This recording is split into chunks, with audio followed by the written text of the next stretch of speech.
Le budget prévisionnel, appelé aussi BP, est un outil important pour le gestionnaire, car il permet, au début de chaque exercice comptable, de chiffrer et de matérialiser tous ses objectifs. Le BP présente sur un seul tableau toutes vos charges et vos produits sur l'année à venir. Le but est d'être au plus près de la réalité des coûts et des recettes. Le budget prévisionnel d'un projet doit montrer le caractère réaliste et réalisable, donc viable, sous condition de soutien financier. En définissant votre budget au préalable, vous disposez d'un outil de pilotage pertinent pour le suivi, le contrôle, l'aide à la décision et auquel vous pouvez vous référer régulièrement. L'établissement du BP est aussi un moment privilégié dans la réflexion du dirigeant. En effet, sa planification doit lui permettre de prendre le recul nécessaire sur les nouvelles actions et celles qui reviennent invariablement chaque année, structurant ainsi la vie de son organisation. Les prévisions que vous allez définir au sein de votre budget prévisionnel vont constituer autant de balises dans le temps pour votre structure. Elles vous permettront de mesurer régulièrement les écarts avec les réalisations qui se passent dans la vraie vie. Disposer d'un budget prévisionnel permet aussi d'ajuster ses objectifs tout le long de l'année afin de les mettre en adéquation avec les moyens actuels ou futurs de son organisation. Le BP est donc un document financier ayant pour but de répertorier l'ensemble des dépenses et des recettes de votre structure. Il vous permet de mieux maîtriser les coûts et de se prémunir contre une gestion non adéquate des ressources. Il fait ainsi office de feuille de route tout le long de l'exercice de l'activité.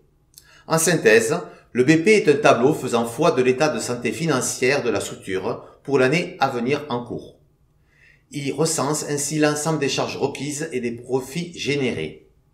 Le but premier de ce document est de s'assurer de la viabilité du projet et de juger de sa rentabilité. En partant de chiffres réels de l'année passée, sur de périodes données, il vous sera alors possible d'élaborer des hypothèses de développement. Ces dernières restant toujours plus ou moins précises, elles devront nécessairement être affinées au regard de la réalisation de l'activité.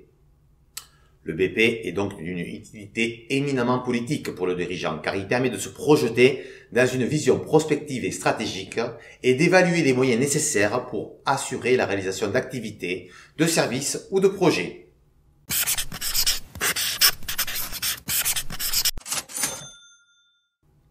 Et que sont les contributions volontaires? C'est la valorisation du bénévolat, la mise à disposition gratuite du personnel et les contributions en biens et en services, c'est-à-dire les mises à disposition par des entités tierces de locaux, de marchandises, de fournitures, de matériel, que l'on appelle aussi les charges supplétives. Comment calcule-t-on les contributions volontaires? Pour le calcul du bénévolat, on prend le barème du SMIC ou le coefficient par rapport au poste occupé. Pour le calcul des charges supplétives, c'est le courrier de la collectivité publique qui évalue la valorisation. Quelques exemples de contributions volontaires. La mise à disposition gratuite de bâtiments par la collectivité, le prêt de véhicules, la mise à disposition gracieuse de personnel ou encore le bénévolat. En ce qui concerne les contributions volontaires en nature, elles doivent obligatoirement être à l'équilibre.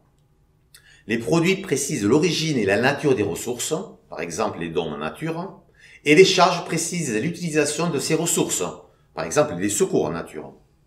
À savoir que seules les structures qui disposent d'une information quantifiable et valorisable, ainsi que des méthodes d'enregistrement fiables, peuvent inscrire les contributions volontaires dans leur budget et compte de résultat.